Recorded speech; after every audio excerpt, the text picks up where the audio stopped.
kasih Tuhan Yesus, bertemu kembali dengan perenungan firman Tuhan yang selalu kita akan sampaikan di setiap jam doa kita pada hari Rabu dan hari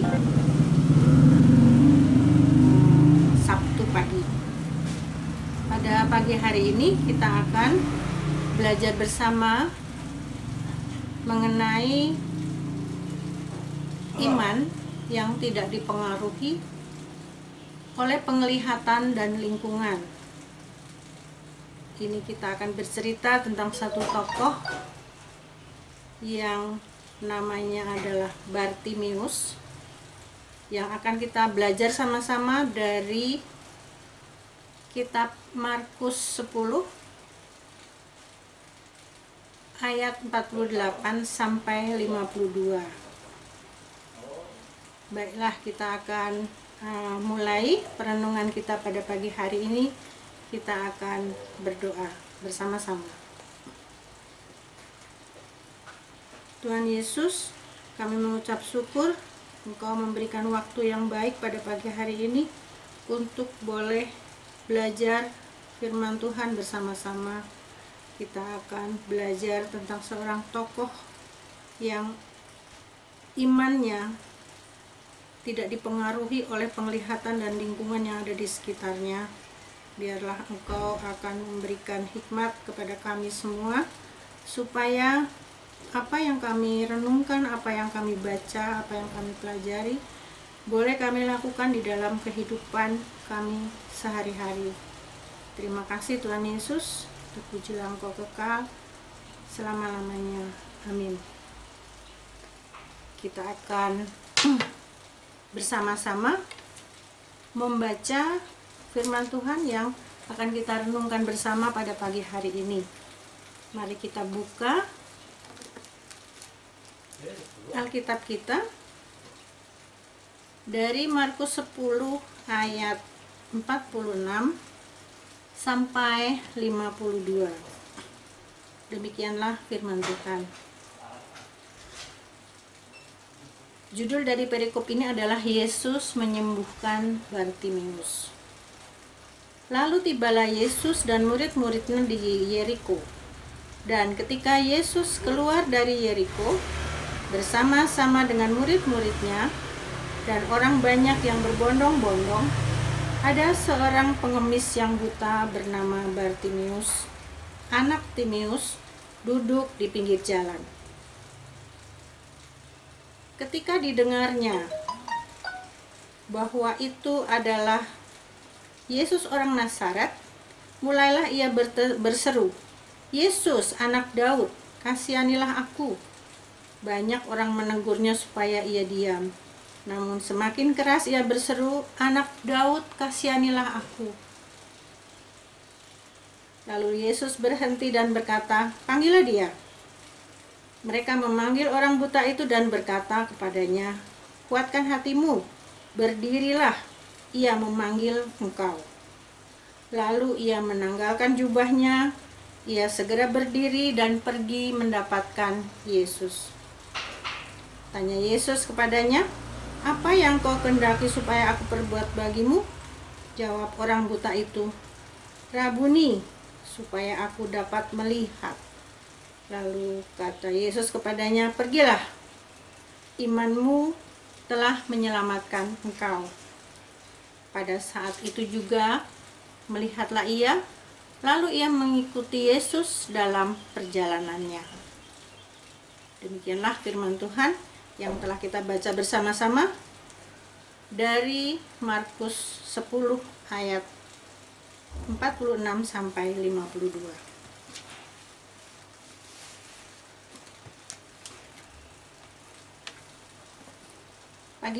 Pagi hari ini kita akan belajar merenungkan iman dari seorang pengemis. Dia bukan cuma pengemis saja, tapi ia juga pengemis yang mengalami buta. Penulis Injil Markus ini mencatat nama Bartimius, anak Timeus, sebagai saksi iman. Jadi di ayat 46 tadi yang sudah kita baca, ada tertulis Bartimeus ini adalah seorang pengemis. Seorang pengemis identik dengan miskin, tidak dapat mencukupi kebutuhannya sehari-hari. Pasti dia sering kelaparan atau kedinginan dan hanya mengandalkan belas kasihan orang lain untuk melanjutkan kehidupannya. Selain miskin, ia juga buta. Buta berarti keterbatasan fisiknya yang membuat Bartimeus sering dipandang remeh atau tidak berharga, tidak dihormati orang. Ia tidak mempunyai keleluasaan bergerak, tidak pernah merasakan ataupun melihat terangnya matahari. Ia selalu hidup dalam kegelapan, kemiskinan, kesepian, dan ketertolakan.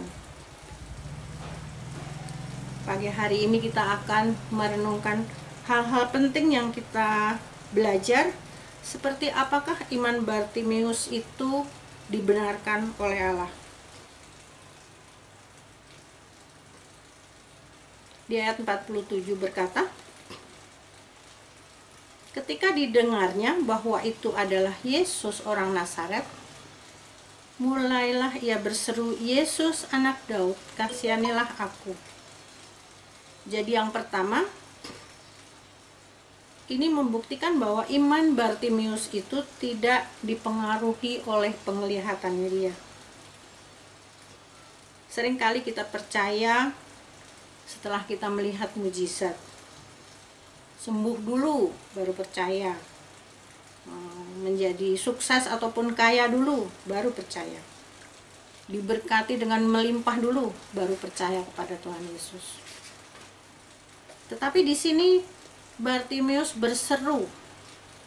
Bahasa Inggrisnya itu New Indonesian Version berkata shout atau berteriak.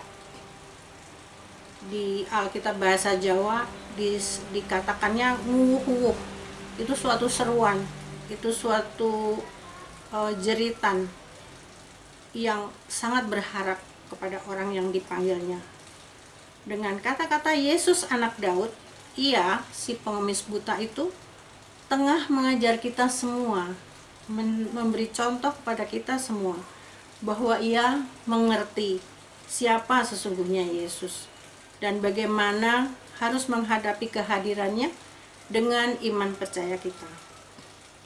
Di dalam kebutaannya, mata hatinya tetap bisa melihat bahwa ia sedang berhadapan dengan seorang tokoh yang mempunyai kuasa yang besar, yang sanggup merubah kegelapan, kemiskinan, kesepian, dan kesedihan hatinya. Kita akan lanjut kepada poin yang kedua. Tadi yang pertama, iman Bartimeus tidak dipengaruhi oleh penglihatan. Kemudian yang kedua ialah iman Bartimeus tidak dipengaruhi oleh lingkungan. Ayat 48 berkata, banyak orang menegurnya supaya diam, namun ia semakin keras berseru, "Anak Daud, kasihanilah aku." Waktu Bartimeus berteriak kepada Yesus, banyak orang-orang menegur dan menyuruhnya diam. Dan kalau kita membaca ayat sebelumnya, ketika Yesus keluar dari Yeriko bersama dengan murid-muridnya dan orang banyak berbondong-bondong, merekalah sesungguhnya yang menghalangi Bartimeus mendekati Yesus. Seringkali kita sebagai orang yang mengaku sebagai murid Yesus, sebagai orang yang menghormati Yesus, tetapi kita menjadi batu sandungan, menjadi penghambat orang yang dalam kondisi seperti Bartimeus tadi, yang miskin, yang tertolak, yang kesepian, yang hidup dalam kegelapan dosa, dan lain sebagainya. Bagaimana bisa seperti itu? Mari kita amati ciri-ciri mereka. orang-orang yang sering menghalangi seseorang yang ingin mendekat kepada Yesus dengan cara seperti ini. Ia memamerkan kelebihannya. Ia memberitahukan kepada banyak orang bahwa dia adalah orang yang salah, orang yang suka memberi, orang yang baik hati. Itu dipamerkan supaya orang lain melihat bahwa dia adalah orang baik. Tapi di lain pihak ada juga orang yang berbicara kasar, pemalas, merendahkan orang lain. Dan ini yang sangat sering kita jumpai di sekitar kita adalah orang yang suka sekali disanjung. Juga ada orang yang membiarkan dirinya dikuasai oleh nafsu yang kotor. Tetapi kita melihat Bartimeus tidak terpengaruh oleh keadaan di sekelilingnya. Dia tetap fokus, dia hanya mampu berteriak bahkan semakin keras. Anak Daud, kasihanilah aku. Dan apa yang terjadi? Ternyata teriakannya membuahkan hasil. Yesus berhenti dan berkata, "Panggillah dia."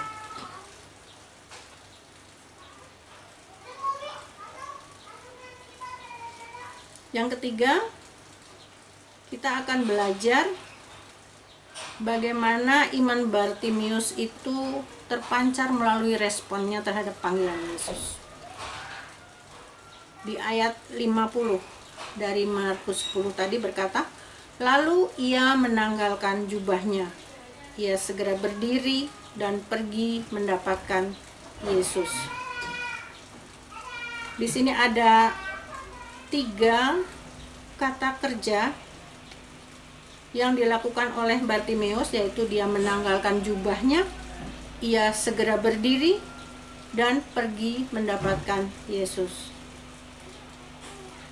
Bagi seorang pengemis, sebuah jubah merupakan juga harta benda yang sangat berharga bagi dia, bahkan satu-satunya yang dia punya. Jubah dipakai untuk alas tidur atau alas duduk ketika dia mengemis di gerbang kota, tempat di mana orang-orang melempar uang sedekah mereka. Dan terlebih ketika malam tiba dan udara dingin menusuk tulang, jubah tadi dipakai melindungi tubuhnya yang kedinginan. Bartimeus menanggalkan atau melepas harta benda yang sangat ia hargai, yaitu jubahnya tadi. Berdiri, ini adalah suatu sikap yang mantap, dan mendatangi Yesus. Berdiri adalah sikap siaga dan sungguh-sungguh yang dinyatakan Bartimeus. Dengan rendah hati ia menerima panggilan Yesus. Perenungan bagi kita, seberapa banyak orang-orang yang mengaku percaya, mereka percaya asal-asalan, tidak taat, meskipun pernah maju ke mimbar untuk berkata saya menerima Yesus, tapi dia terus mengikuti kedagingannya dan tidak mau merubah akal budinya. Kemudian yang kita harus belajar juga, Bartimeus meminta belas kasihan Yesus supaya ia bisa melihat. Berarti ia ingin dimerdekakan atau dibebaskan dari kegelapan. Hanya itu saja yang dia minta. Dan ini menggambarkan kerendahan hati yang layak kita teladani, berbanding terbalik dengan sikap para murid yang terjadi dalam pembicaraan Yesus dan murid-muridnya, yaitu Yakobus dan Yohanes. Di ayat 37-40, Bapak Ibu Saudara dan saya bisa juga melihat di sini bagaimana Yakobus dan Yohanes menanggapi pertanyaan Yesus yang sama seperti pertanyaan yang disampaikan kepada Bartimius. Pertanyaannya yaitu, apa yang kamu kehendaki aku perbuat bagimu? Kalau tadi Bartimius mengatakan dia kepingin melihat kembali, kepingin disembuhkan, tetapi murid-murid Yesus tadi di ayat 37-40 mengatakan dia menginginkan kemuliaan dengan cara duduk di sebelah kanan dan sebelah kiri Yesus. Dan Yesus tidak mengabulkan permintaan itu, bahkan berkata bahwa murid-murid itu tidak mengetahui permintaan mereka sendiri, karena duduk dalam kemuliaan Allah itu tidak mudah. Di sini terlihat kesombongan para murid,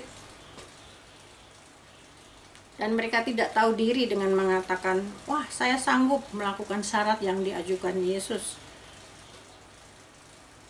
yaitu meminum cawan dan dibaptis seperti Yesus. Dia melihat itu secara harfiah saja, tapi tidak mengetahui bahwa meminum cawan adalah lambang dari menerima kesengsaraan. Dan dibaptis seperti Yesus adalah berarti memikul tugas menyelamatkan manusia dengan menebus ataupun membayar lunas hutang dosa manusia. Mari kita bandingkan dengan permohonan Bartimius.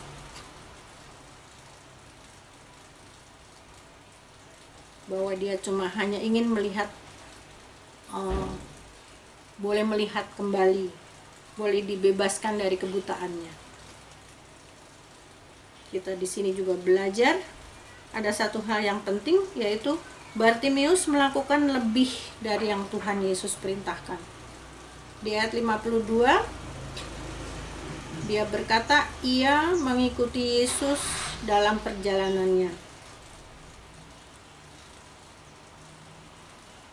Coba kita lihat dari ayat 52. Sebentar saya bacakan.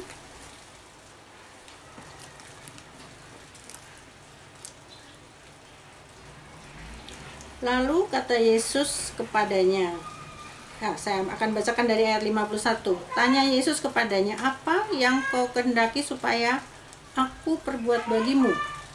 Jawab orang buta itu, Rabuni, supaya aku dapat melihat. Lalu kata Yesus kepadanya, pergilah, imanmu telah menyelamatkan engkau. Pada saat itu juga melihatlah ia, lalu ia mengikuti Yesus dalam perjalanannya. Yesus menyuruh dia pergi setelah terjadi mukjizat bahwa dia bisa melihat tadi.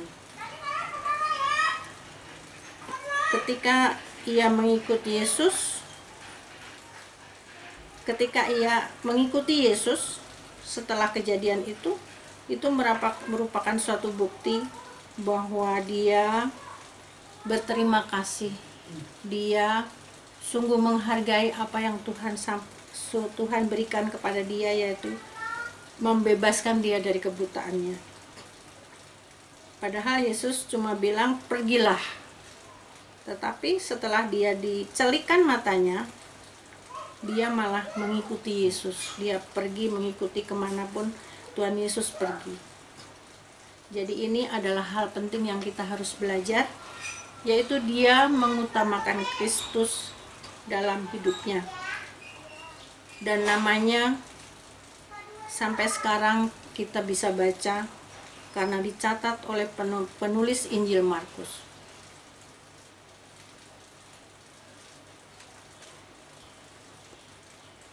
Yang terakhir, kita akan belajar dari Bartimius yang kisahnya ditulis juga dengan tujuan teologis. Apa artinya?